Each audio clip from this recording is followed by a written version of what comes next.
Alors le Zohar ce matin, Nishmat Moshe Buzaglo Bar Rivka. Il dit ici, Tachazé, viens voir Rabbi Shimon Chaim nous dit, Zakaïn et nous tzadikaya, dit Genez Leo Kama Tavin la Walma. Les tzadikim sont chanceux parce qu'Akadosh Baruch Hu leur réserve une grande récompense pour le monde à venir. Okay? Il dit, Velet atar pnimaa bechol inun, ke inun de yad eraza de mareon. Et ceux qui reçoivent le plus de récompenses, c'est le tzadikim qui connaissent les secrets de leur maître. Okay? Qu'est-ce que c'est connaître le secret de leur maître? Ve'ad el idabbaka behu bechol yoma. Et il se colle à ces secrets chaque jour. Al ilen sur ce tzadikim ketiv ain lo ra'ata Elohim zulatecha ya'aseh lemcha kelo. Ça c'est quelque chose que personne ne peut voir que ce tzadikim. Qu'est-ce que c'est se coller au secret de leur maître? Alors on va donner un exemple. Okay? Il dit ici le Zohar, il dit ilun דחקין למילה דחוכמתה ודאיקין לה ומחקן לה למידה ברירה דמילה ושתמודן מרום. Ceux qui voient quelque chose d'intéressant, ils vont aller chercher le sod, le secret derrière cette chose. Alors par exemple la prière. La prière. Okay? Je vais vous donner un exemple. Regarde.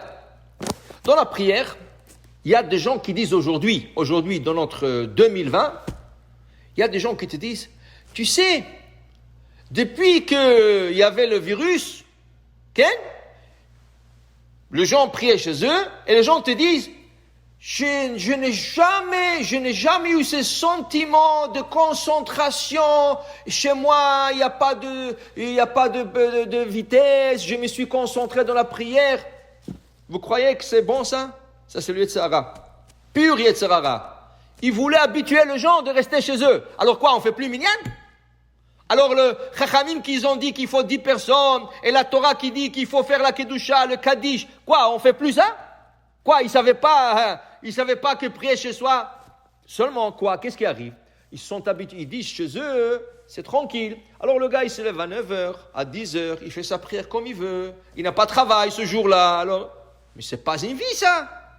La vie, c'est de se réveiller tôt, aller à la prière, aller au travail, ça c'est la cour de la vie normale.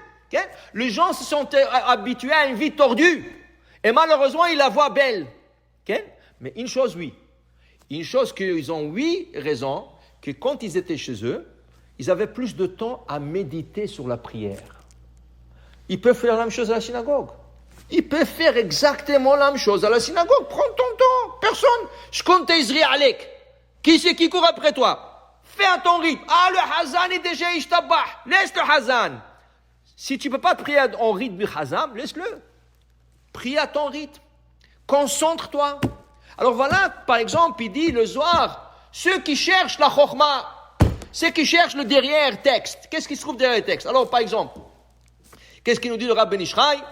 Qu'est-ce qu'il nous dit la Halacha? Il y a un verset qui emmène la parnassa du jour à la personne. Chaque jour, tu dois dire ce verset minimum 3 fois.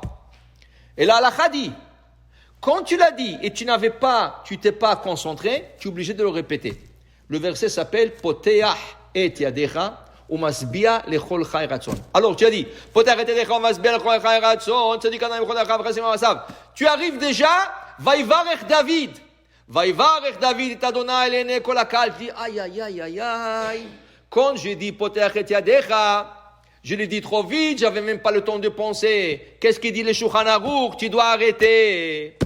Tu es obligé de dire là-bas, Poteach et yadecha, parce que le premier n'est pas valable. Tu comprends? Tu le dis 3 fois par jour. Pourquoi? Pour qu'au moins sur le 3, une fois, ça serait correct. Mais selon la halakha de Shachrit le matin, le premier Poteach et yadecha, il y a 2 Shachrit. Il y a Poteach et yadecha avant la Hamida, il y a Poteach et yadecha après la Hamida. Le premier, c'est le plus important. Celui-là, si tu n'as pas fait la Kavana, tu arrêtes avant Ishtabach, tu dis Poteach et yadecha.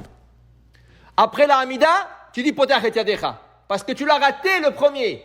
Qu'est-ce que c'est Poteach et yadecha? Tout ce que tu as à penser, selon le Pshat, Hachem, tu ouvres tes mains. Alors tu dois voir, comme métaphorique, comme si Hachem ouvre les mains, et il envoie l'abondance sur terre.